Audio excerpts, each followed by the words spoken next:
forma de donativos en estos 2 días y que nos ayudarán en el futuro a seguir con estos congresos tan necesarios. Muchas gracias a todos. Y bueno, y ahora, pues como bien decía, para poner el broche de oro, vamos a dar paso al presidente de SOMATEMS, por todos conocidos, Javier Barraicoa. Es profesor universitario de Sociología y Ciencias Políticas, ha publicado una veintena de libros, pero bueno, yo aquí tengo 2 que nos pueden adquirir aquí mismo a la salida.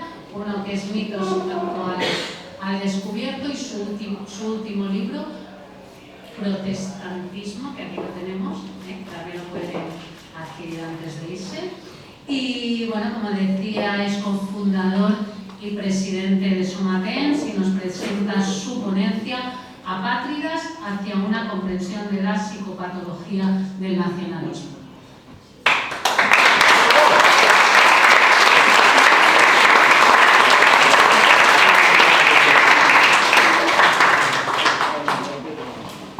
Bueno, casi vieja escuela. Agradezco infinitamente a todos los que habéis colaborado en el Congreso, participando, organizando, especialmente a la Junta de SOMATEMS y a todos los que, como hemos dicho en el vídeo, durante 10 años nos habéis estado acompañando. Yo la verdad es que la segunda vez que he visto el vídeo pues me he emocionado, porque han sido 10 años realmente pues intensos, duros, pero también muy gratificadores, descubriendo que hay verdaderos amigos, compañeros, gentes de bien, que queremos el bien para Cataluña y para España. Le he puesto a la conferencia, el título iba a ser Hacia una psicopatología del nacionalismo, pero le puse el apátridas al principio, y esto veremos que tiene sentido al final de la conferencia. ¿Y por qué este extraño título de Hacia una psicopatología del nacionalismo? Porque yo, después de escribir 4 libros y un 5.º libro que está en el horno sobre el tema del nacionalismo, desmitificación del nacionalismo, mitos, historias, mentiras, al final uno se da cuenta que nos falta algo todavía, nos falta algo para combatir el nacionalismo. El nacionalismo lo hemos combatido desde la realidad histórica, lo hemos combatido a veces, hacemos una lectura muy plana, muy sencilla, muy cortoplacista de cómo va subiendo el voto separatista, cómo va bajando con las elecciones, etc. Pero con el tiempo uno se da cuenta que hay algo más profundo, ¿no? ¿Por qué no podemos convencer a los nacionalistas? ¿Por qué son tan raros los nacionalistas? ¿Por qué son 2 mundos, hay un abismo entre ellos y nosotros, ¿no? Y lo atribuyo pues, a un problema de una psicopatología. No lo digo yo, lo de Josep Pla, en una obra que se publicó en el 69, en sus obras completas, se titulaba, esta obra dentro de las completas, Hacerse todas las ilusiones posibles y otras notas dispersas. Y en el 69 se ocultó un texto que luego se ha publicado, en el 2017 se ha publicado este texto, y se supone que lo omitieron porque decía cosas bastante fuertes, Josep Pla. Era catalán 100%, español 100%, como ustedes saben. Y hablan de este texto que se había censurado del problema del subconsciente catalán. Él se daba cuenta que hay algo en el subconsciente catalán. Dice, al contrario, que otros pueblos de España tienden a mostrarse como son, y por tanto, nada, cuando vemos un andaluz ya básicamente vemos que se expresan como son, no hay doblez, son como son, te gustará no, pero son como se expresan. En cambio, dice, el pueblo catalán oculta su verdadera personalidad, se la esconde, abandona, es como si por obra y gracia del nacionalismo al propio catalán medio se le fue convenciendo de que no era lo que realmente le había determinado la historia, que era otra cosa, que no podía ser un catalán hispano, que no podía ser español. Y al final todo esto lleva, dice el propio Pla, a crear una psicología, dice literalmente, de un hombre dividido. Dividido, luego veremos que tiene que ver algo así como con la esquizofrenia.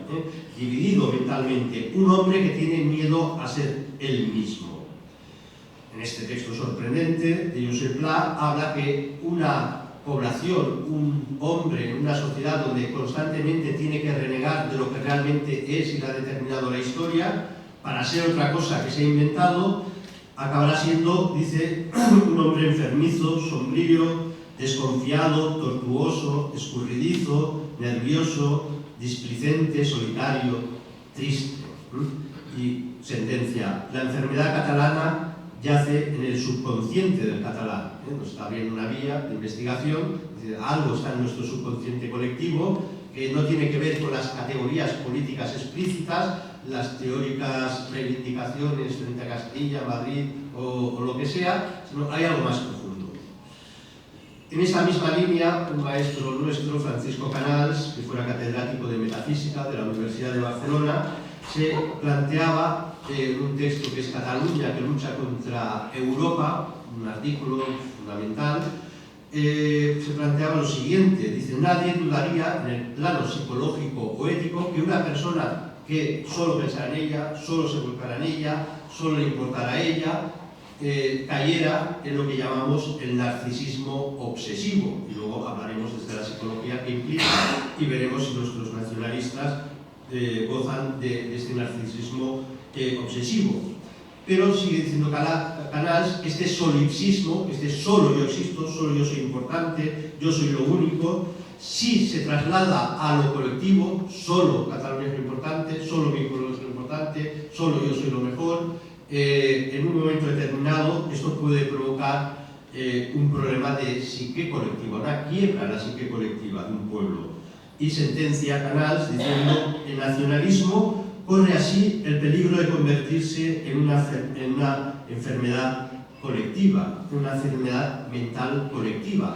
Bueno, eran pistas que uno va leyendo y las va dejando ahí. En los años 80 en El País se entrevistó a Julio Caro Baroja, sobrino de Pío Baroja, y en esos años de hierro de ETA, que mataba el problema vasco y todo esto, el entrevistador le dice: ¿y cómo solucionaría usted el problema vasco? Y Julio Caro Baroja dijo: enviando trenes llenos de psiquiatras. Porque esto ya no es una cuestión política, esto es una cuestión de un desquicie colectivo de un pueblo, y aquí hay que solucionarlo de otra forma que no sea la política, necesitamos los psiquiatras. En el año 2016, curiosamente, apareció una obra que prometía mucho, luego quedó poco, de Adolfo Tobeña, un psiquiatra de aquí, de Cataluña, y la tituló La pasión secesionista. Y bueno, yo la compré porque leí la reseña y digo: anda, qué interesante, porque era un psiquiatra que decía: bueno, voy a intentar explicar tics del nacionalismo desde patologías psiquiátricas. Es verdad que el hombre este se debió retrotraer y un poco asustar, y bueno, muchas de esas indicios de problemas psiquiátricos colectivos en Cataluña, pues bueno, los va justificando, pero bueno, hace un intento de lectura de que en el fondo hay un amor apasionado en el nacionalismo que puede llevar a ciertas desfiguraciones, y eso aprovechado por las élites de Cataluña, las castas, para legitimar los poderes. Pero bueno, era un libro que ya no fue a más, el libro va perdiendo mucho fuelle, pero a mí me sirvió para decir: bueno, esto sigue siendo bastante interesante. Y de ahí esta ponencia, ¿no? Intentar un acercamiento a ver cómo desde la psicología se han analizado patologías concretas, personales, pero que a lo mejor las estamos reproduciendo colectivamente, y a lo mejor nos van a iluminar bastante de temas de por qué es casi imposible discutir con un nacionalista y convencerle de una realidad histórica, ¿no? Empiezo con una anécdota que la leí sobre Carlos Puigdemont. No sé si es real o no, lo leí en un artículo que cuando todavía estaba aquí Puigdemont y viajaba a Madrid desde el aeropuerto de Barcelona, cuando aterrizaba en el Prat, hacía lo posible e imposible por aparecer por el área de vuelos internacionales, ¿no? Porque así, si conseguía salir por ahí, decían: este viene de otro país, ¿no? Y venía de Barcelona, ¿no? Bueno, yo no sé si esta anécdota es verdad o mentira, no me extrañaría que fuera verdad, pero en caso de ser verdad, nos determina una mente inmadura, una mente con una imaginación absolutamente quebrada, por lo tanto, una persona con un cierto problema o desequilibrio psicológico, ¿no? Y esto es lo que es un problema personal, pero que tenemos que conseguir conectar con los mismos o posibles problemas psicológicos de los colectivos. Una persona intelectual que todos conocemos que lo intentó es Freud. Freud escribe una obra de pensamiento muy tardía. Freud empezó intentando entender problemas individuales y cada vez se dio cuenta que estaban muy conectados con las dinámicas sociales. Y escribe una obra en 1921, la psicología de las masas y el análisis del yo, donde ya avisa que hay esta conexión, y esto explicaría la necesidad de una psicología social, explicar los comportamientos patológicos de los colectivos. Incluso habla de cuando yo pienso en el otro lo acabo, por mucho que sea mi mujer, por mucho que sea mi amigo, como sea otra persona, esto siempre acabará siendo psicológicamente un enemigo, un adversario. Esto es una antropología muy pesimista que enseguida desarrollaré. Pero esta obra, Psicología de las masas y análisis del yo, es una respuesta a otra obra muy anterior, finales del 19, de Gustave Le Bon, La psicología de las masas. Una obra que, por cierto, se sigue estudiando, se sigue leyendo en las escuelas de marketing para estudiar comportamientos de masa, consumo de masas. Y el propio Freud recoge ideas interesantes de Gustave Le Bon. Por ejemplo, cuando intenta describir el comportamiento de una masa y dice la multitud es impulsiva. Cuando digo esto, piensen, por ejemplo, un 11 de septiembre o una manifestación separatista. Esto es el esfuerzo que tenemos que hacer. Lo que dice Le Bon a finales del siglo XIX, a ver si lo hemos visto en los últimos años aquí. La multitud es impulsiva, versátil e irritable y se deja guiar casi exclusivamente por lo inconsciente. Es extraordinariamente influenciable, que un medio de comunicación cutre como TV3 consiga movilizar millones de personas, influenciar sobre millones de almas, pues algo pasa. Y terriblemente crédula, la multitud es crédula, carece de sentido crítico, inverosímil, y lo inverosímil, no existe para ella, y para influir sobre ella es inútil argumentar lógicamente. Esto está clarísimo en Le Bon, lo recoge Freud, lo recoge mucha gente, que dice cuando se da el fenómeno de masas, cuando se rompe la vida comunitaria real, la vida con la familia, la vida bien organizada y ordenada políticamente, entramos en una sociedad de masas y entonces a partir de ese momento la racionalidad ya deja de funcionar, por lo tanto nunca convenceremos a un separatista de nada. Y ponemos el acento en esta palabra crédula. La multitud es crédula. En 2014, antes de 2014, la famosa Forcadell, presidente de la ANC, decía: lo vamos a conseguir en el 2014, va a ser un año histórico de Cataluña porque conseguiremos la independencia. Evidentemente en 2014 no pasó absolutamente nada y no ha llegado la independencia, pero la gente se lo creyó. ¿Se acuerdan de esas campañas de la ANC que eran carteles amarillos? Quiero, y la gente ponía cosas de quiero que Cataluña todo el mundo llegue a final de mes, y quiero que todo el mundo tenga un piso, y quiero que mi abuela tenga 2 pensiones, y a uno se le ocurrió poner, y quiero que tengamos un helado de fresa para cenar cada día, ¿no? Que se puede comer. Estoy convencidísimo que había gente que se lo creía. Cuando llegue la República Catalana, por fin tendremos todo esto, lo que no nos ha dado el mísero Estado español. Ahora tendremos, la fantasía, jugar con lo crédulo. Esto, lo que estoy diciendo, no es tontería. Había gente que se lo creía. Había gente que estaba convencida que iba a llegar a la República y al día siguiente se le iba a quitar la depresión, iba a ser feliz y por fin se iba a divorciar de su marido y iba a encontrar el novio de su vida. Pero es que conocí casos de estos. Bueno, en fin, la credulidad, mejor dicho, lo hemos visto aquí en el vídeo. Gabriel Rufián, en 18 meses estará en la República Catalana. No, lleva 3 años cobrando de Congreso como diputado español, representando a la soberanía española. O cómo es posible que cuando la declaración de la República de Puigdemont, 27 de octubre de 2017, que la anula en pocos segundos, la república más efímera de la historia de España, pues la gente todavía sigue votando a Puigdemont, ¿no? Oiga, si usted no se ha tomado el pelo, proclama la república y dice que no se puede aplicar. Esto es la mayor crédula. La gente se lo cree todo, se lo puede llegar a creer todo. Freud tenía un admirador que era Trotter, un inglés que llegó a coincidir, entonces le seguía a Freud, iba a los congresos, estaba muy interesado en esto de la psicología de las masas.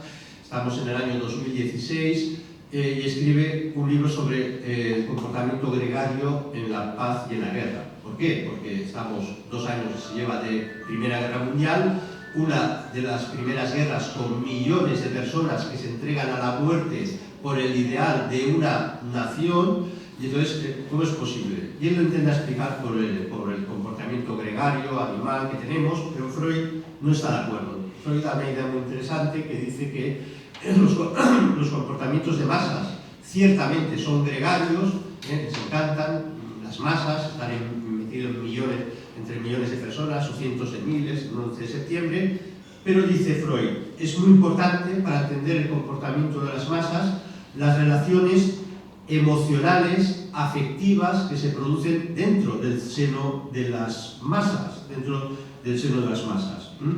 Y de tal forma, y aquí viene una reflexión que he adelantado antes, como Freud es súper pesimista, dice, ojo, este sentimiento de afectivo va a tener dos caras. Por un lado, puede ser positivo, dice, pero cuando yo considero a los demás como un otro que entra en mi vida o con el cual me relaciono, pues a partir de ese momento toda relación, aunque sea teóricamente de amor, afectiva, siempre esconde una agresividad. Y por eso esas teorías estrafalarias de Freud. El hijo ama al padre, sí, pero lo acaba odiando porque le separa de la madre, complejo de Edipo. Todos somos humanos y muy amigos, sí, pero desconfío de ti porque tú me puedes mandar sobre mí, con lo cual te tengo que matar. La tesis de Totem y Tabú de Freud. Por tanto, el otro necesariamente siempre va a ser malo. De ahí que en la dinámica nacionalista, curiosamente, el otro nunca es bueno. O el otro que yo he escogido, que teóricamente es el que más hermanado estoy con él, va a ser el que más aborrezco, el que acabo odiando más. Y eso nos lleva, y podríamos encontrar, y voy a poner varios casos del propio nacionalismo catalán, a aquellas expresiones que nos sorprendían y que hemos citado más de una vez en estos congresos, cuando la nacionalidad catalana, Prat de la Riba, se encuentra con el dilema. Dice, sí, hombre, reconozco que los catalanes éramos españoles y catalanes, teníamos estos dos amores, eran compatibles, pero había que acabar, para que apareciera el nacionalismo catalán, con esta bifurcación de nuestra alma, que era sentirse españoles y catalanes. Dice, y esa labor de conseguir que llegue el nacionalismo, romper esta esquizofrenia, la hace, dice, el odio, no la hizo el amor, el odio. Dice, tuvimos que aprender a odiar lo que había de españoles en nosotros. No puedo soportar otro yo en mí mismo, no puede haber dos yo, no puede haber alguien que se sienta español y catalán. Esto es tremendo, pero lo podemos encontrar en muchas dinámicas. Theodor Herzl, que fue el organizador de la primera organización sionista a finales del siglo XIX, todavía no existía el Estado de Israel, se reúne con un comité británico, los comisarios le preguntan, bueno, el judío que quiere el Estado de Israel, que es una nación para usted, y responde Herzl, la nación representa un núcleo histórico de personas en visible cohesión y unidas por un enemigo común. La nación no la constituye el amor. Para nosotros, muchos de nosotros, la comunidad política se constituye porque amas un bien común. El nacionalismo dice, para que haya nación, o la nación que yo quiero, necesariamente tiene que haber alguien que me odie y por tanto alguien a que pueda odiar. En el fondo es la clave de Carl Smith cuando habla del paradigma amigo-enemigo. Para que haya política tiene que haber siempre un enemigo y sí o sí tengo que crear un enemigo. A algunos les sonará Roland Karachi, que fue condenado a cadena perpetua por los atlantistas porque, si se acuerdan, Estados Unidos revienta Yugoslavia y crean ahí toda una serie de repúblicas balcanizadas, y un serbio que monta una república en Bosnia, una república serbia, bueno, la acusan de genocidio, y curiosamente esta era psiquiatra, era poeta y psiquiatra. Y además es sorprendente porque los nacionalistas serbios todos estaban organizados en una asociación psiquiátrica, con lo cual también debía haber cierta conexión. Y dice Karadžić, dice, Serbia es una creación de Dios. Su grandeza se mide por el odio de los enemigos. ¿Por qué somos grandes? Cuanto más nos odien, más grandes somos. Oiga, no, esto no es lo que me enseñó mi mamá, no sé si me acuerdo, me explico. Es un paradigma brutal, es el odio, el leitmotiv del nacionalismo. Sigue Freud contrarrestando opiniones, por ejemplo, de William McDougall, que era un sociólogo británico de la época de Freud, que hablaba reconocía, pues cuanto más intensas son las emociones, las masas son más controlables, y a esto le añade Freud una idea muy interesante, que es la idea de la obsesión. Las masas, cuando son activadas, se impulsan a imitar a los demás, a conservar el tono con ellos. Todos hemos tenido, lo vimos durante el procesismo, como todos los nacionalistas parecía que competían a ver quién hacía más el subnormal. Lo hemos visto aquí, una con la jaula, España, otro vestido no sé qué, bueno, vimos, ya para qué contarnos, la cantidad de frikis que aparecieron, pero porque se estaban imitando unos a otros, estaban compitiendo a ver quién tenía que ser más friki. Esto es propio de una dinámica de masas, como una obsesión, como la describe Freud. Y además funciona mejor cuando estas emociones son más, dice Freud, son más elementales, más groseras, y así es como funciona mejor una masa. En psicología tenemos muchos trastornos, y uno de ellos es el trastorno psicótico compartido, también se llama un trastorno psicótico inducido, nombre más vulgar es folie de locura de dos, porque cuando se estudia en psicología y en psiquiatría ciertas enfermedades psicológicas, ciertas psicopatologías, se descubre que se contagian, y por tanto, y eso pasa así, los psiquiátricos, uno dice que se siente Napoleón y insiste, y acaban 26 que quieren ser Napoleón, porque al final se acaba transmitiendo la locura, se acaba induciendo, es el contagio de las masas. Y esto no tenemos que ser muy inteligentes para ver que se produjo en Cataluña, en esta locura, a ver quién cosía más bufandas amarillas, a ver quién ponía más brazos amarillos, a ver quién se disfrazaba de máscara o más friki de color amarillo, ¿no? Esto es muy interesante, podríamos desarrollarlo, pero me quedo con esa idea de cómo los sentimientos, cuanto más groseros, más simples, más burdos, mejor funcionan en una cultura de masas. Y evidentemente me acordaba de ese España no se estima, ¿no? Es un gran argumento. Mi mamá no me quiere, me voy de casa. España no me estima, pues me voy de España. Este argumento que fue brutal, que fue un argumento usado constantemente. Pero para que se den cuenta que este argumento grosero puede llegar a límites absolutamente delirantes. Me puse a ver blogs separatistas, les puedo asegurar que hay para escribir un volumen de la taradura colectiva en Cataluña a principios del siglo XXI, porque hay de todo. Un ejemplo, en un blog titulado Contrafort, el 7 de enero de 2010, aparecía como título de un artículo: "No podemos violar a España si no nos ama". Fantástico, Hay que violar a España. Bueno, pero si no nos ama no tiene gracia, ¿no? No que nos ame, después la violamos. Este tío está todo, este tío está tarado, ¿no? Entonces leía el artículo, se leía lo siguiente: España no nos ama y por eso debemos asumir el camino de un Estado propio. Un argumento fantástico. Mi papá no me quiere, lo mato, o mi papá no quiere, le robo la casa.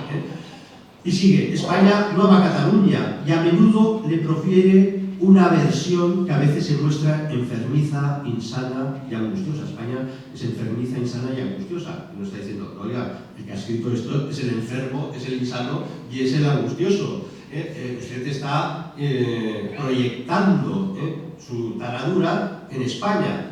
Y esto no se preocupen, esto desde la psicología se puede explicar muy fácilmente, porque esto es lo que llamamos una proyección, especialmente proyección primaria o negativa, según la cual muchos tendemos a nuestros propios defectos proyectarnos en los demás.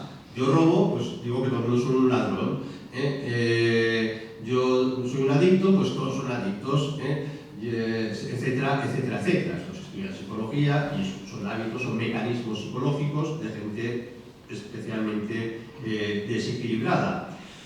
Y esta proyección primaria o negativa que dice la psicología se corresponde a lo que llamamos personalidades paranoides o los paranoicos, los sujetos paranoicos, donde cuando se estudia en psicología una persona paranoide, la característica es la desconfianza.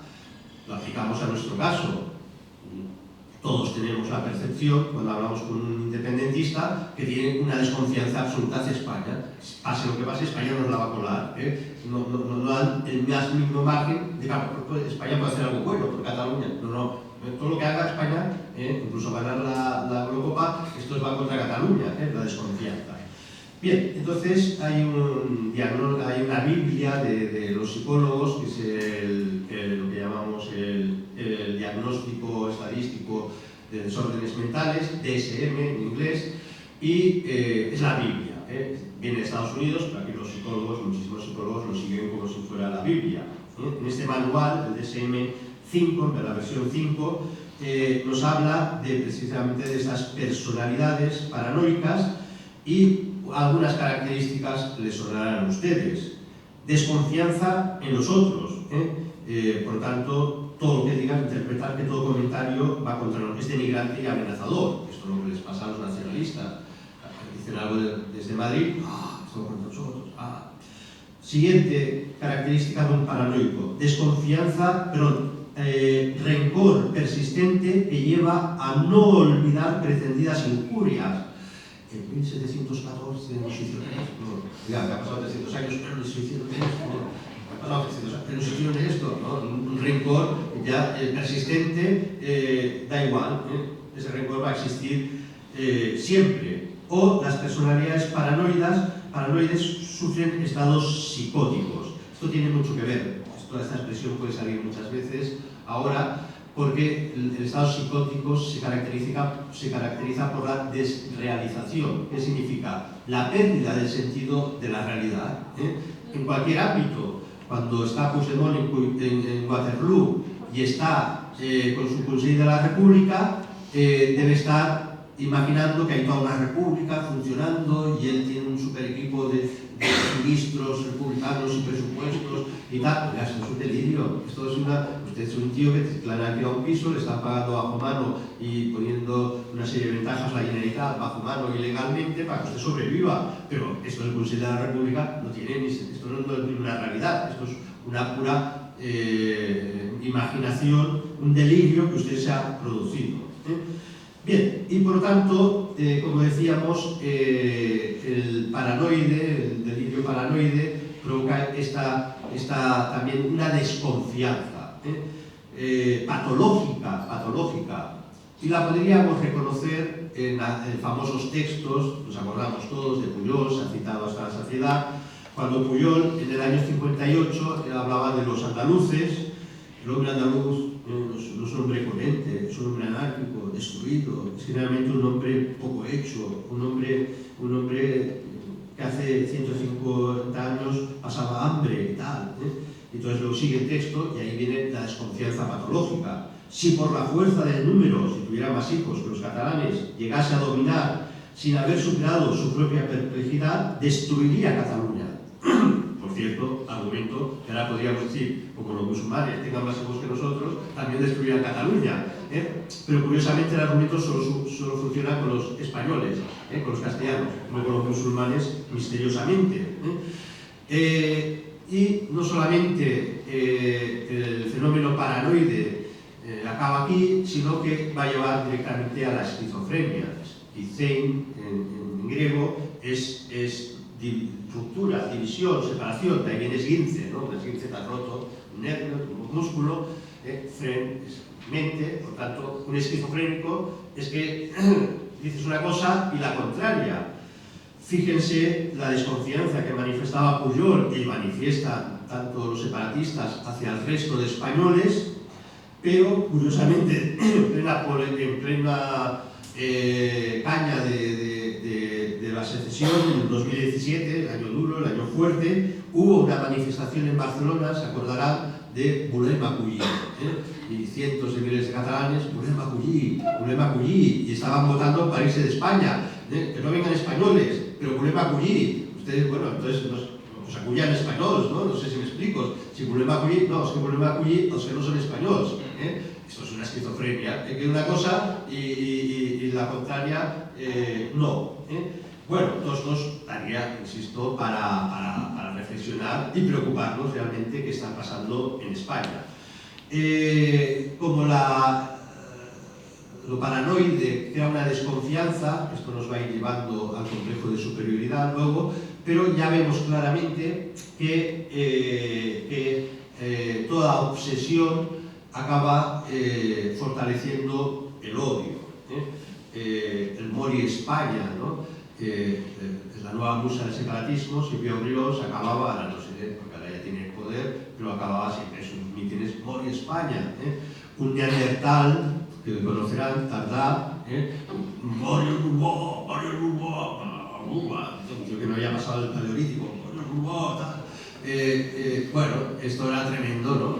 Pero la cosa se va retorciendo, los problemas psicológicos no solamente son groseros, sino que son muy retorcidos muchas veces.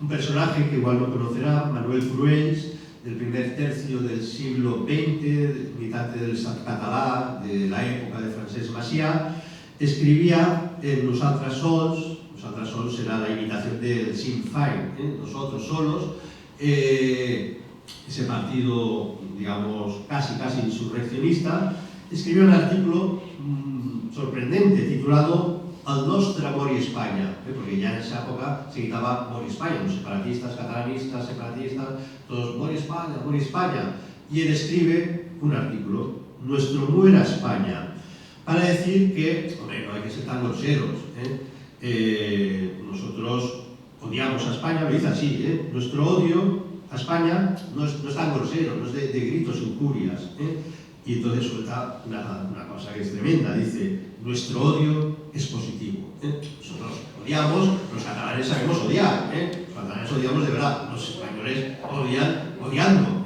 nosotros odiamos positivo. Bueno, esto ya nos va indicando que la estructura, la forma mentis de ese mundo, ese criptomundo que se está generando en esa Cataluña separatista es tremendo. Todos nos acordamos cómo en el fútbol empezó a puta España, puta Madrid, cuando venía el Real Madrid, puta tal. Entonces encontré un manual absolutamente fascinante del MDT, que era un grupo terrorista que a todos nos suena, independentista, Movimiento de Defensa de la Tierra, y era un manual para los jóvenes titulado Petit Llibre Roig del i la jove independentista. Y oh sorpresa, dice a sus militantes, no hay que gritar puta España, no hay que gritar puta Madrid, las putas no tienen la culpa. Este grito de puta España es sexista. Entonces decías, qué bien, te quieres independizar de España y te has atado a la conexión política.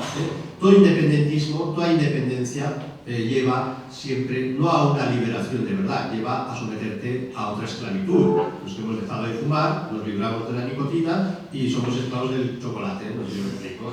Al final, la vida es así, la naturaleza es así, y el independentismo, me quiero librar de España y quiero entrar en Europa. Que me estás diciendo que España te oprime y que Europa no te va a oprimir, ¿qué locura es esta? ¿No? Entonces, bueno, son este tipo de argumentos que vamos viendo que llevan a estos desquicios. La obsesión, la idea de obsesión la retoma Freud. Yo no soy freudiano, pero me va muy bien, me van muy bien sus citas. Y Freud reconoce que la obsesión tiende a transformarse en sugestión y, o sea, una obsesión era una sugestión y la sugestión acaba en sublimación. Esto es, la sugestión es que algo que en principio amo, tengo que convencerme que lo amo muchísimo más. Se aplica a las obsesiones y sugestiones amorosas. Esta chica me he enamorado, entonces la veo guapísima, altísima, riquísima, y es muy vulgar, pero bueno, la tengo que sublimar, es necesario. Pero claro, esto es porque estoy negando la realidad, entonces tengo que sublimar porque tengo que negar la realidad. Y la sublimación, el propio Freud pues lo atribuye a este fenómeno afectivo y va a agudizar el complejo de superioridad, de inferioridad y sobre todo de desrealización. Bueno, podríamos citar muchos autores, pero cuando yo sublimo algo, yo como catalán soy lo mejor, el pueblo catalán es lo mejor, el resto de España, tenemos esos textos famosos, nosotros somos arios, el resto son semitas, son moros, son tal, pues claro, si yo sublimo, los demás tienen que ser algo horribles, los deformo.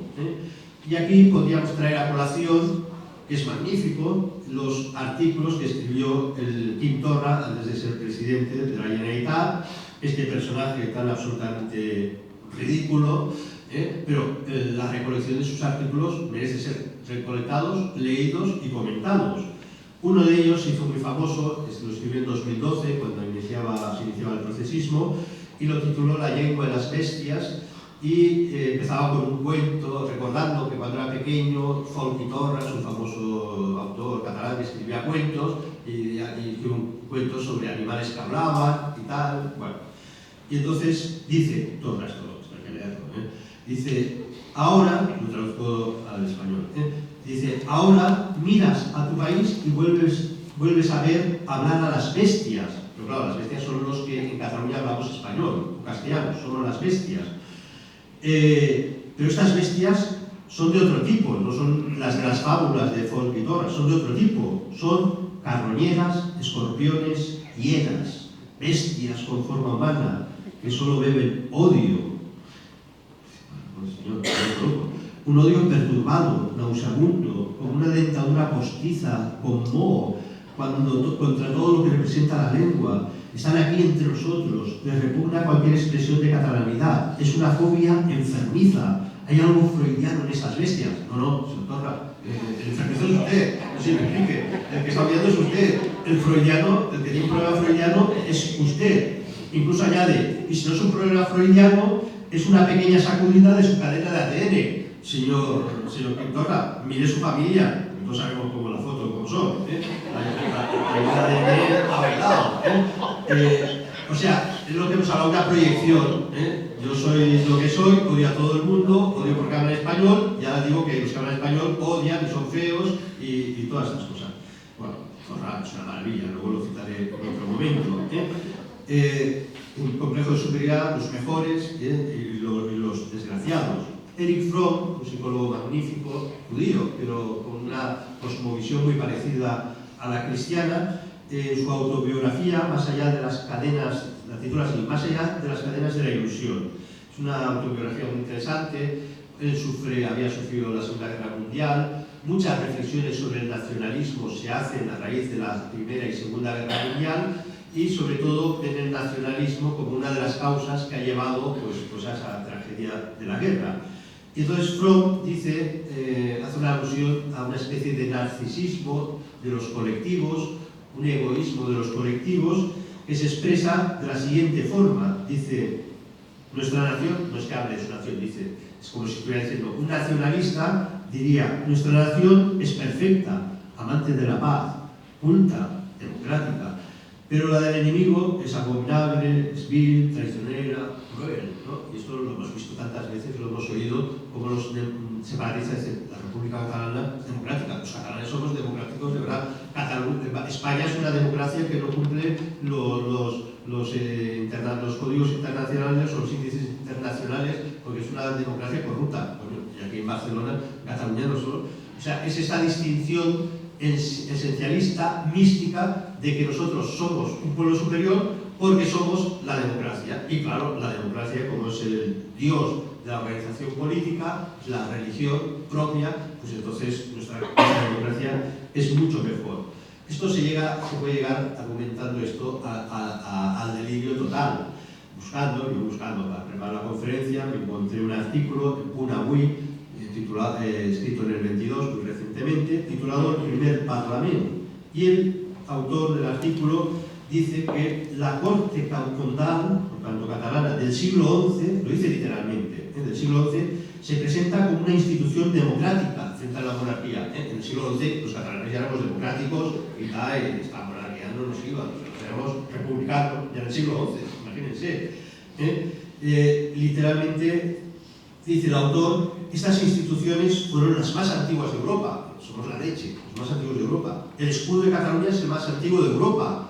Bueno, es que todos los más antiguos de Europa. Que, por cierto, vuelve a la esquizofrenia porque queremos ser los más modernos y los más antiguos. No sé si me explico, entramos en la locura, ¿no? Todos se acordarán, o muchos, que el 24 de octubre de 1971, Pau Casals, que había vivido el exilio después de la guerra fuera de España, fue acogido por la ONU muchas veces, y ahí le dieron un premio por la paz, y además estaba muy contento. Yo me llamo Pau, sí, pues el Pablo, pero Pau también es paz, y estaba contentísimo. Me ha dado el premio a Pau, soy yo Pau, en la paz, ¿no? Yo creo que estaba un poco ya ahí, ¿no? Y entonces, esto está en YouTube, lo hice en un inglés bastante macarrónico, con los periodistas como temblando y emocionado, les quería convencer de que los catalanes que estaban fuera de la España de Franco eran muy demócratas y que Cataluña era muy demócrata. Y les suelta, traduzco al castellano, Cataluña, dice, es que no tiene pérdida. Cataluña ha sido la nación mayor del mundo. O vaya, no sé. Ya os explicaré por qué, se lo decía a los periodistas en inglés muy macarrónico. Cataluña tuvo el primer parlamento, mucho antes que Inglaterra. Cataluña tuvo las primeras Naciones Unidas. ¿Esto qué dice? Nos hemos vuelto locos, ¿no? Porque se juntaron 4 contes para discutir Pau y Treva y eso eran las Naciones Unidas. Bueno, esto es la democracia como justificación de que nosotros tenemos que ser un pueblo separado de España, porque España no es una democracia, ni nunca lo va a ser, porque España es una caverna, ¿no? Y por eso no nos tiene que extrañar, ¿se acuerdan del tsunami democrático? Que no era más que un movimiento pro-terrorista para dar un impulso de violencia al proceso que vivimos en Cataluña, y le llamaban tsunami democrático, que estaban la Marta Rovira y todos estos. Daniel Cardona, que es un separatista, insurreccionista de principios del primer tercio del siglo XX, en la Segunda República, en 1934, en un escrito para la patria y la libertad, dice una cosa absolutamente divertida y sorprendente ahora fuera del tiempo. Era el mito de que Cataluña es una democracia desde el siglo XI y ahora en el siglo XX también somos una democracia. Pero como en aquella época el racialismo era la ideología más moderna de Europa y los nacionalistas catalanes la tomaron como propia, por tanto son los grandes generadores del pensamiento racialista en España, dice en esta obra dice lo siguiente: seamos racistas, de una patria democrática. O sea, quiero decir, es lo más moderno, la democracia y el racialismo, todo lo más moderno. Bueno, y así podríamos esto. Hay ya en este plano de la desrealización y de la locura absoluta, encontramos a Pere Corominas, fue el padre de Joan Corominas, famoso etimólogo tanto en lengua catalana como en lengua española, y Pere Corominas era profundamente ya nacionalista, separatista, y voy a citar un artículo, elogio al paisaje catalán, donde es un texto, lo cité en el Congreso de Catalanía Hispánica de Tortosa por primera vez, pero es un texto que nos lleva a ver primero el delirio del nacionalismo, la desrealización, la separación de la realidad y sobre todo una especie de extraño esencialismo telúrico aplicado a Cataluña. El texto no tiene pérdida, dice lo siguiente: ninguna contingencia humana puede impedir a la raza catalana el cumplimiento de su destino, porque hasta si fuera tan grande nuestra desventura que la gente catalana fuera del todo dominada, esclavizada, totalmente destruida y no quedara ni una mujer catalana para parir, con la sangre de los vencedores, con esas u otras apariencias, nuestro paisaje volvería a producir con los siglos otra raza tan esencialmente catalana como la nuestra. Está diciendo, ¿no? Matamos a todos los catalanes, pero a Malpí catalá y tal, la Frageda, y tú de la sortida otra vez un pueblo catalán. O sea, hemos vuelto locos, estamos locos. Este es el padre del gran Joan Corominas, un tío intelectual, pero es el delirio. Bueno, otra dimensión, por ir avanzando, y quiero ceñirme más o menos al tiempo, es el narcisismo. El narcisismo es como un egoísmo, es algo propio, es algo más que un egoísmo, pero bueno, lo podemos tratar como un egoísmo. El maestro Canals, que he citado antes, ya lo decía en ese artículo, decía: el nacionalismo es al amor patria lo que el egocentrismo desordenado en lo afectivo es aquel recto amor a sí mismo. Como diciendo, todos nos tenemos que amar a nosotros mismos, nos tenemos que cuidar, esto es un amor ordenado, esto no pasa nada, tenemos que buscar nuestro bien, nuestra salud, nuestro bien moral, pero si esto se desordena, es un egoísmo, y eso es el nacionalismo, es un egoísmo, es el falso amor a la patria, desordenado, y es un problema moral. Bien, Erich Fromm, ese psicólogo que he citado, en una obra magnífica, El miedo a la libertad, habla del egoísmo en este sentido. Y verán que nos va a aportar algo muy interesante para entender el procesismo. El egoísmo, en versión inglesa, es el selfishness, ahora que todos nos tenemos selfies, ojo, que aquí hay unas dosis de egoísmo y narcisismo bastante interesantes. El egoísmo no es idéntico al amor a sí mismo, sino su opuesto. El egoísmo, ahora viene lo interesante, es una forma de codicia. Como toda codicia es insaciable y por consiguiente nunca puede alcanzar una satisfacción real. El egoísmo de una nación a sí misma que busca ser la mejor, la más perfecta, la más democrática, como no lo va a conseguir nunca, siempre estará buscándolo, siempre intentará conseguirlo, siempre estará en el fracaso y en la desazón de que no lo ha conseguido. Y claro, la culpa la tiene que tener España. Dice Fromm, no puede alcanzar una satisfacción real, nunca, nunca.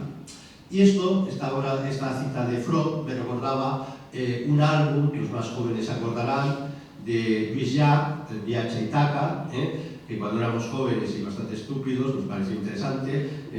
Oh, qué bien canta este señor. Louis Jacques, ya hemos visto la trayectoria. Pero el tema central es viaje a Ítaca, los juristas catalanistas del Ítaca, no Ítaca, Ítaca. Bueno, entonces se toma la letra de un griego que es Cavafis, cambia la letra, es una inspiración en la Odisea. Ulises vuelve a Ítaca, que se ha ido tomando con el tiempo como el objetivo del nacionalismo, un proceso, un viaje para llegar a la independencia, para llegar a Ítaca finalmente. Pero esta letra de este álbum, uno la vuelve a releer con los años y dices, hombre, esto me explica cosas, Dice la canción, a los que no suenan, voy diciendo más o menos en catalán o en castellano, da igual, dice, cuando emprendes tu viaje hacia Ítaca, has de arribar-hi, has de llegar, es tu destino. La independencia es el destino, yo estoy traduciendo, ahora traduzco yo. Es el destino. Pero no forcis gens la travesía, no fuerces la travesía. Es preferible que dure muchos años. Hombre, yo cuando voy a Madrid en AVE quiero el directo, 2 horas y media. No quiero, bueno, voy a coger Tarragona, Lérida, Zaragoza, Guadalajara. Y si te dicen, no, si vas a Málaga y tal, y luego subes y León, no, yo quiero ir el de 2 horas y media. La travesía es un medio, cuanto más rápido mejor, lo importante es el fin. Pero ya Luis ya está diciendo, lo importante es la travesía. Dice, y si llegas a Ítaca y la trovas pobre, o sea que es una mentira, o imagínense que estamos luchando por la independencia y resulta que es una porquería, una ruina y tal. Si te encuentras pobre Cataluña, arruinada, no te preocupes. Dice, porque te ha hecho sabio el viaje, lo importante es la experiencia. Y yo iba pensando, es esto es el procesismo. El procesismo consiste en que constantemente estemos encaminados hacia una independencia, porque esto da mucho dinero, porque esto a muchos, porque esto te da razón de ser, porque si consiguiéramos la independencia y nos quitaran el euro y nos volvíamos todos pobres y tal, menuda gracia. Pero aún así dirían, no, pues eso está muy bien, nos hacen més catalans, es el problema, evidentemente, de esto, ¿no? Bien, entonces, en esta idea también de desrealización, no me resisto para que vean las contradicciones, las esquizofrenias del nacionalismo. En 2002, Jordi Pujol, que todavía estaba aquí, en unas jornadas del Patronat Català Pro Europa, que se hicieron en el Castillo de Perelada, en Gerona, pidió que había que volver a Cataluña, había que devolverla al Estado, a la forma de ser antes de 1714. Y me acuerdo perfectamente que salió en La Vanguardia, Pujol, declaraciones, Cataluña devolver antes de 1714. Claro, me alucinaba. Oiga, seguro, porque en 1714 los presidentes de la Generalitat eran todos obispos. Segundo, no había matrimonio civil, no había divorcio. El único matrimonio era el canónico. Tercero, existía la Santa Inquisición. Cuarto, si a alguien se le ocurre decir que es transexual, lo queman. ¿Usted quiere volver a Cataluña antes de 1714? Esto es una locura. Claro, ¿qué está pasando? Es esa esquizofrenia brutal. Queremos ser los más progresistas, los más modernos, los más avanzados en ideología de género, en todo, pero tenemos que estar en la situación antes de 1714. Mire, esto no cuadra, esto no puede ser. Alguien se lo tenía que decir al señor Pujol. Sigo avanzando y una obra muy interesante de Theodore Milton titulada Trastornos de la personalidad en la vida moderna, citado en 2006, habla de que las personalidades narcisistas, egoístas, centradas solo en sí mismas, el narcisista ve al otro como un peligro, rompe relaciones con los otros, solo se está mirando a sí mismo, genera una imagen autoinflada. Utiliza esa expresión este autor. El narcisista crea una autoimagen, pero inflada, una autoimagen inflada.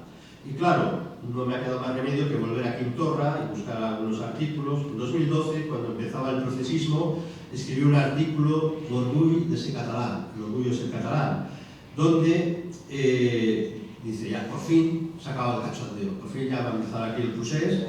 Dice, hay gente que ha dicho basta en Cataluña y cada uno a su manera combate por unas ideas y por un país. Gente que ya se ha olvidado de mirar al sur y vuelve a mirar al norte, donde la gente es limpia, noble, libre, culta y feliz. Los catalanes ya, nuestro error era mirar al sur, ahora miramos al norte, ya somos limpios, nos luchamos, etc. No, esto es un delirio, pero bueno, es lo que hay, es la imagen autoinflada, que luego verán otra cita. Claro, mirar al sur significa mirar a Andalucía, porque estos no paran de mirar al sur, a Marruecos y a los subsaharianos, o sea que al final todo es selectivo. Esto también es una paranoia, es un mecanismo de defensa psicológico, seleccionar lo que quieres ver y lo que no quieres ver no lo vas a ver y nunca vas a aceptar que lo has visto, ¿no? Bien, sigue, bueno, con estas descripciones que nos adentran a algo muy interesante que apareció en psicología relativamente reciente, en las décadas anteriores, que es el complejo de superioridad e inferioridad. Adler, un famoso psicólogo, que lo describe y le aporta una idea muy interesante. Dice que el complejo de superioridad es un mecanismo de defensa del que siente un complejo de inferioridad. Cuando yo tengo una crisis de identidad, no sé quién soy, no sé cuál es mi lugar en la vida, no estoy contento conmigo mismo, etc., me defiendo creyéndome superior a los demás. Es un mecanismo psicológico de defensa. De hecho, Josep Pla, en esa obra que les he citado, lo dice literalmente. Dice, el catalán actual es un producto de la decadencia de Cataluña. 1969, Pla ya se estaba diciendo aquí los catalanes nos estamos volviendo taraos. Y sigue, su rasgo característico es el del complejo de inferioridad. Bueno, una idea muy, muy interesante. Y entonces, como tú tienes complejo de inferioridad, lo proteges creyéndote que eres superior a los demás, y claro, si eres superior a los demás, lo que tienes que hacer es una proyección negativizando al máximo, odiando al máximo al otro. Y esto lo vemos, hay miles de ejemplos, pero lo vemos con el que creó la estelada, Vicens Ballester, ¿se acuerdan? Es el que creó en Cuba la estelada, y escribe en 1907 un himno, lo traduzco al castellano, porque está en catalán antiguo. Dice, queremos para Cataluña la santa independencia, que España se humille bajo el peso del pendón barrado. Un odio glorioso arrasa una montaña, es una cosa. Nuestro odio titán contra la vil España es gigantesco y loco, es grande, divino, sublime. Nuestro odio es lo más de lo más. Y sigue a lo sorprendente, hasta odiamos su nombre, hasta odiamos el nombre de España, hasta no nombre de España, puedo decir Francia, pues suena muy bien, France, no voy a odiar el nombre de Francia, ¿no? Puedo odiar a un plato francés, pero el nombre, pobrecito, ¿no? Odiamos hasta el nombre de España. El grito y la memoria de sus tradiciones, su estéril historia e incluso sus propios hijos, nosotros los maldecimos, ¿no? Bueno, esto es una cosa absolutamente terrible, pero esto está funcionando. De textos de estos, de la historia del nacionalismo, está lleno, está para hacer tesis enteras de psicología y de terapia y de psicopatologías. Y viendo que el catalán tiene que ser entonces mejor, recurrimos a un clásico, llama Aiguader, también es un procesionista, estuvo con la República Nacionalista, se exilia en el 45 y escribe en el año 45 desde una revista que era Quaderns del Exilio, donde escribían exiliados, dice, se alegra porque el pueblo catalán está empezando a reconocer que puede conseguir una perfección, se está restaurando. Y dice así, sorprendente, dice, en Cataluña en estos últimos años se ha observado una mejora racial, expresada por el aumento promedio de estatura, que incluso se parece a los americanos, porque ya podemos llegar a jugar a la NBA, los catalanes, ostras, estamos contentos, estamos progresando. Bueno, y entonces dice, la naturaleza nos había dotado a los catalanes, gracias a la fuerza telúrica de la naturaleza, de lo siguiente, por eso los catalanes somos superiores a los demás. Nos ha dotado la naturaleza una fisiología perfecta, una perfección de líneas acompañada de una altura proporcionada a los diámetros del cuerpo y un perfecto desarrollo intelectual. Significan un goce para la vida y dan al hombre una confianza en sí mismo y una capacidad combativa que es la mejor defensa contra la destrucción de nuestra nación. Somos dioses del Olimpo, somos lo más de lo más. Claro, esto es un problema psicológico, porque nadie puede mirarse al espejo y decir que es perfecto, todos somos feos y esencialmente, bueno, aquí se salva, pero que básicamente la mayoría somos normalitos, ¿no? Bueno, y esto es tremendo. Lluís Risset, otro de estos, escribía una frase apoteósica: el nacer en tierras castellanas y ser tonto de necesidad es una misma cosa, ¿no? Claro, ya esto, claro, complejo de inferioridad, ya llegas, puesto la inferioridad, vas bajando el listón hasta donde quieras. Daniel Cardona, ese insurreccionista del Estat català, en La batalla, 1923, una obra que escribe, que se queja de que nos atacan los españoles, atacan nuestro carácter nacional, etc. Pero recurre al argumento otra vez de la naturaleza. La naturaleza ha creado los elementos más formidables que nos permitirán la liberación etnográfica del catalán. Y ahora, frase para la historia: un cráneo de Ávila no será nunca como un cráneo de la Plana de Vic. Magnífico, esto es absolutamente magnífico, es como las calabazas. La calabaza aquí nunca será como una calabaza allá. Bueno, y así seguiríamos. Por ir conduciendo ya al final de la conferencia, que ya ven que esto daría para mucho, daría para libros, y no descarto que algún día habrá que escribir un libro sobre estas cosas. Fromm, en el miedo a la libertad, da una clave muy interesante para entender por qué el nacionalismo surge con tanta fuerza, sobre todo en las sociedades posmodernas, las sociedades modernas, sí, pero también las posmodernas. Y dice lo siguiente: él se refiere a la religión, pero sin despectivos, y también al nacionalismo. Por eso también decimos que el nacionalismo es una religión en el fondo. Dice, así como cualquier otra costumbre, el nacionalismo, por más que sea absurda y degradante, estas costumbres, siempre que logran unir al individuo con los demás, constituyen refugios contra lo que el hombre teme con mayor intensidad, que es el aislamiento.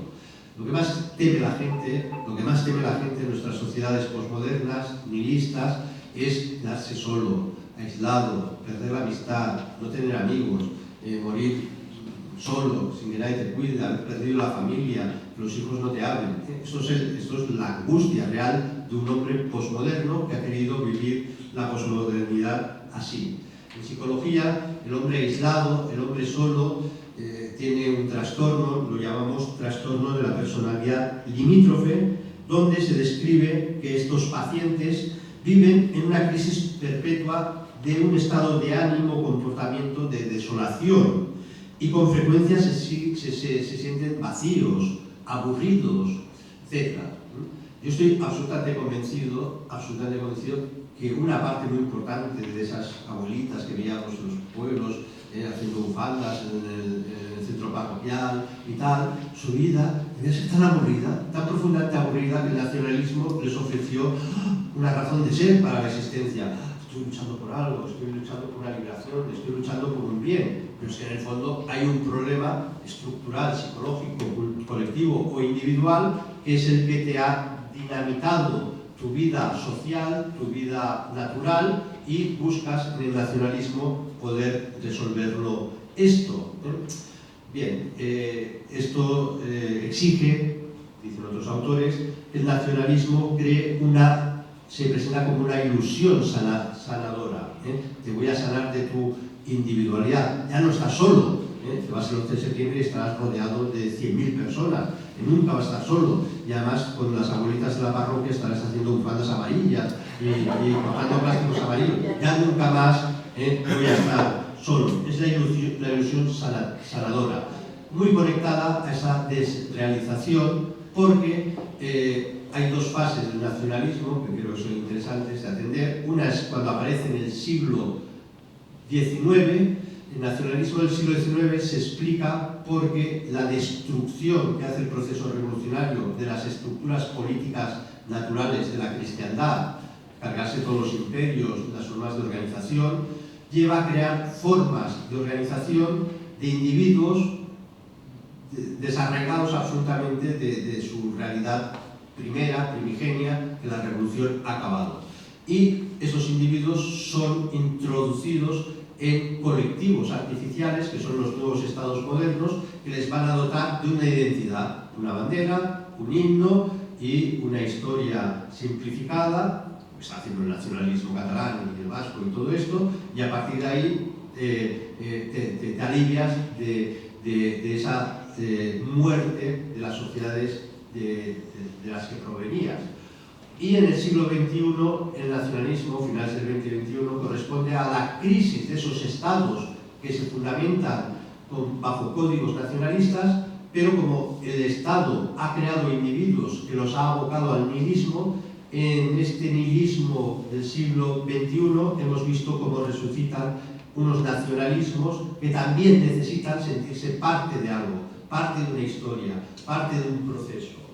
Pero todo es una falsificación.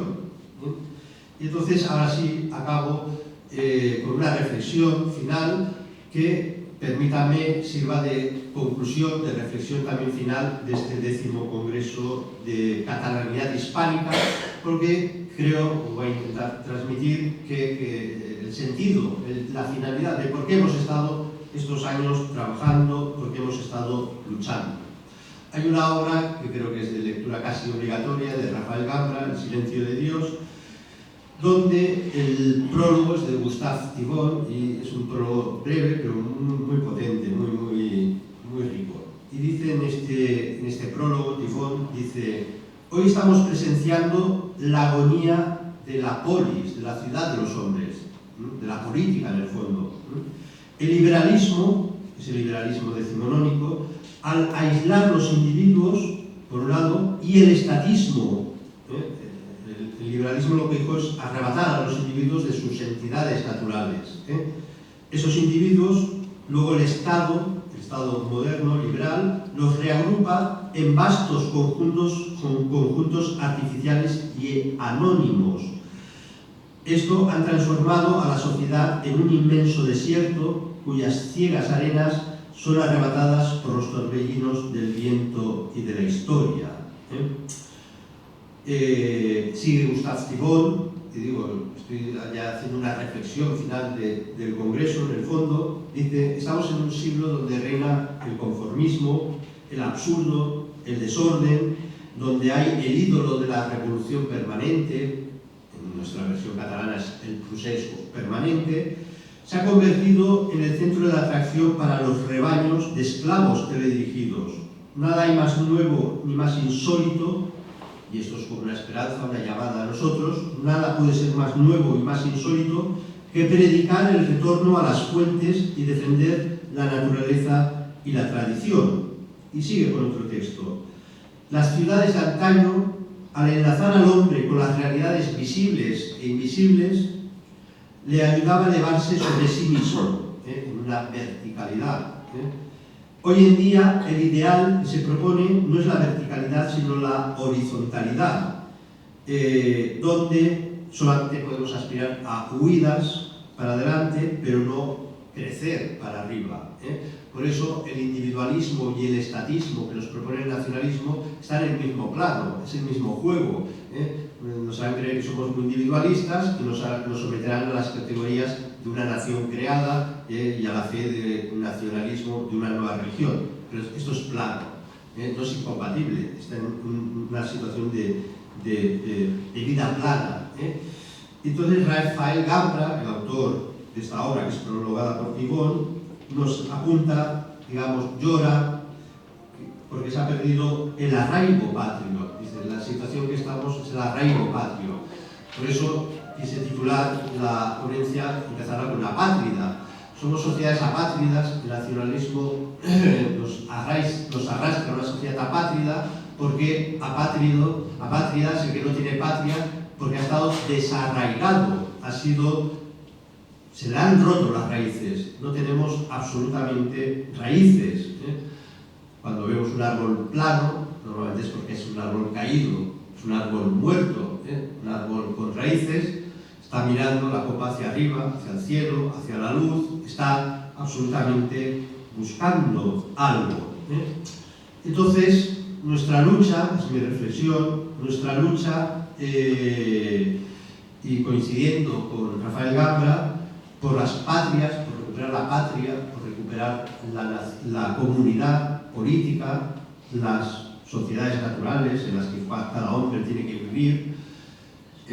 Hay una idea muy bonita de Gambra que comenta el Principito, cuando todos se acuerdan de la escena, que el zorro le pide al Principito que le domestícame. Y entonces, claro, puede interpretarse que el zorro está loco, que te esclavice. No, domesticar no es que te esclavice. Domesticar es que te cree una casa, doméstico, te haga de la casa, te haga del hogar. Por eso todos necesitamos ser domesticados, lo cual no significa la esclavitud. Lo que quiere el separatismo, el independentismo y toda la modernidad que arrastra es que seamos dueños absolutos de nosotros mismos. Cuando alguien se cree que es dueño absoluto de sí mismo, le puedo asegurar que está bajo la categoría de esclavo, indudablemente.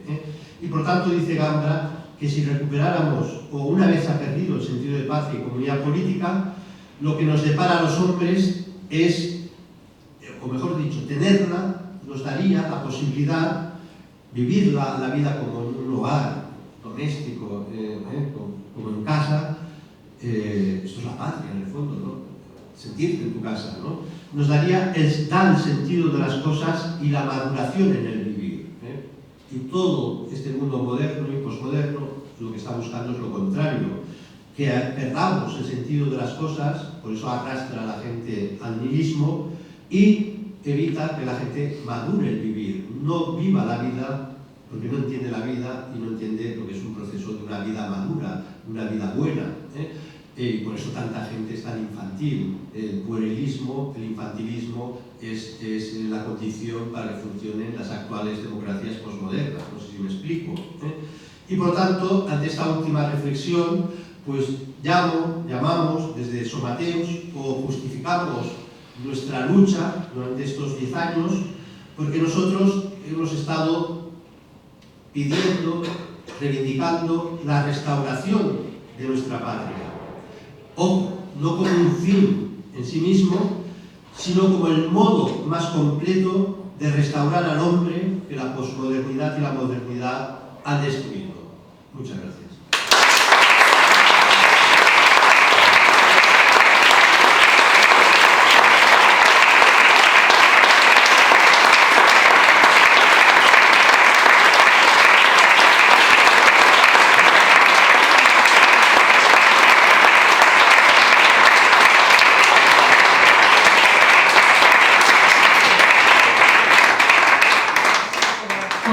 queda clausurado el 10º Congreso de Guerra Animal Hispánica. Muchas gracias.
Enhorabuena por la fiesta. Porque están en el... Es que la Constitución hay que cumplir la ley, si en Europa... Sin cuestionar otras cosas. Que algunas son buenas. España catalanes, por ejemplo, pero otras, como se recibe catalán, son una correa de transmisión. Bueno, ahora no tanto, pero en su momento recibían dinero a las puertas, se dedicaban a fastidiar todo lo que podían, convocar actos alternativos, convocar manifestaciones alternativas, como hicieron el 8 de octubre, es decir, el 7 de octubre salimos nosotros, ¿no? No, es que ahora no es un momento, y luego, al ver el éxito, pues sale el 8 de octubre, pero claro, es lo que sale en el vídeo, es decir, se ve una diferencia radical.